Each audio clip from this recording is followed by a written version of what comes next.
Hey guys, how's it going? It's Tandra again, playing with my trains again. And I'm going to make a quick video today talking about how to customize your blueprint set for your own specific needs. So first of all, this is I'm using IVTN version 2.03. I just put this out. It's got some improvements and fixes. But yeah, many people have asked, like, how do I do, like I want 4 trains, or I want my trains to have more engines or whatever.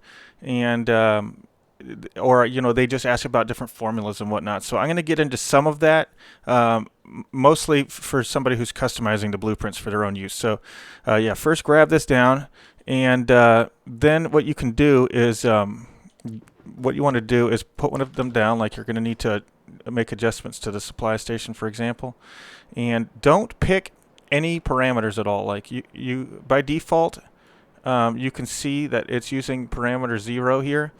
If I actually pick parameter 0, it'll mess it up. It treats it differently for some reason. If I pick anything else, it'll mess it up and treat it differently for some reason. Don't pick anything at all. Just press the check. And it will leave this like that. And now I can make changes to it to add more trains or add more of this kind of stuff. And I'm going to go ahead and put down a couple more. And I make sure that all of these are connected by the same wire. So I've got that green that runs through all of them now. Okay, so that's step 1. And if you needed to like have 2 engines or something, you could just off shift this down instead, but I'm not going to do that. But you could make more room. So customize it, or like say maybe you want to make the wiring offset different. Customize all the changes you want. You could move this.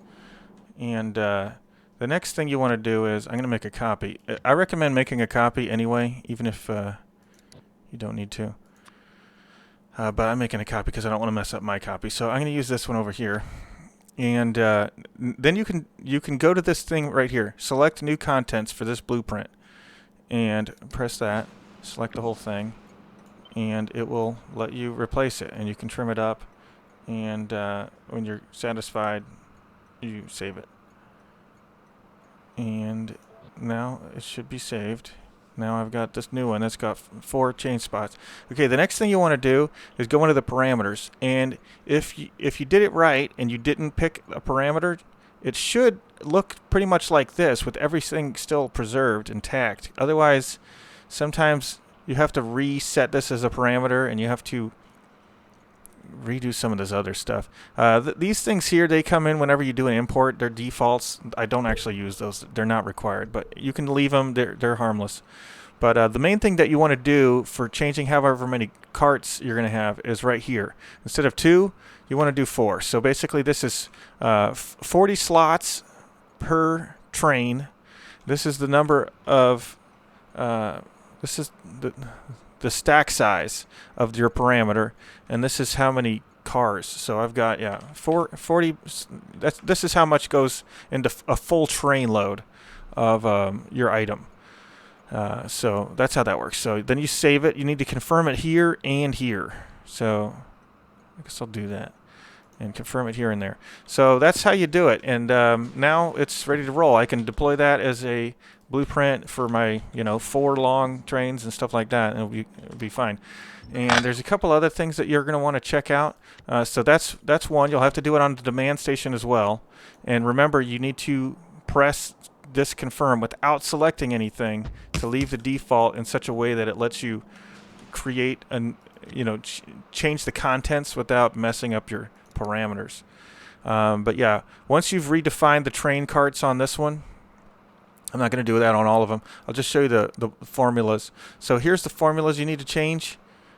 Come in here, and this one represents how much the station can hold total. So if you add a whole bunch more of these chests, let's say I added double the number of chests. Instead of 8, I got 16.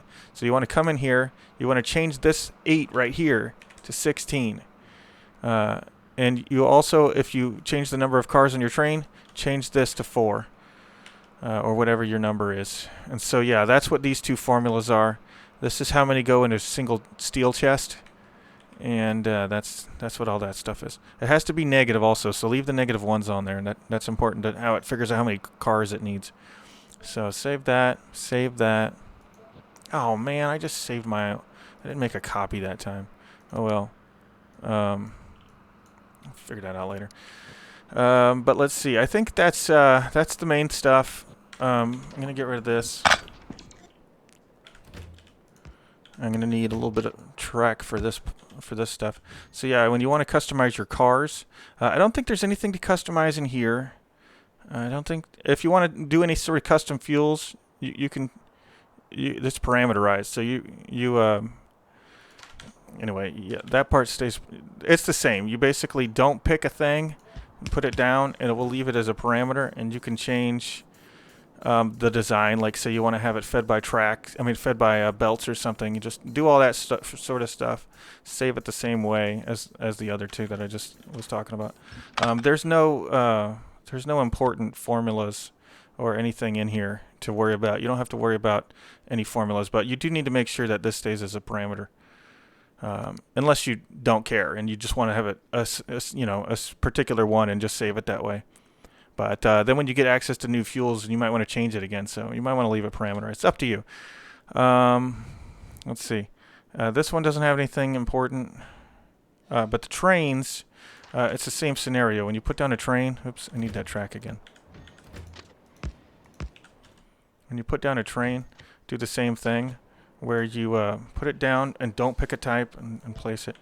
And you'll notice that it has a group name like this. And if you need to make any changes, you shouldn't really need to change much in here at all. Changing the sizes shouldn't really... Oh, you do need to change one thing. You need to add a couple more cars. So add your more cars and then you can save it. I don't think anything else needs to save in there. Do this and then copy it down. I'm not going to mess up more of my blueprints though. But yeah, I think that's it. And it's the same sort of scenario for the fluid ones as the regular item ones. But that's it. It's pretty straightforward. Oh, I did add some formulas in here for the fluid ones as well now. Previously, it was just one hard-coded number, but this is what it represents. This is how much goes in each, fluid wagon. And there's 2 of them. So just change this to, if you have 4 now, change it to a 4. And let me go to the demand one because it's the same scenario in here where I've got 12 of those tanks. So I've got a 12 here. They can each hold this much. So if you only have 4, or if you added 16, you would put that number here, and you'd be good to go. You don't even, yeah. So that's pretty much it, guys. It's pretty easy to customize, and then save your own copies. But keep in mind, if I have to make another update with any new fixes or changes, you're going to have to figure out which thing is, going to be more of a pain to migrate. Either trying to copy my changes from one version to the other onto your existing blueprints, or copying my new blueprints and then customizing them again for your needs. It's up to you, but that's how it's done either way. So that's it, guys. Have a good one. See you next time. Bye.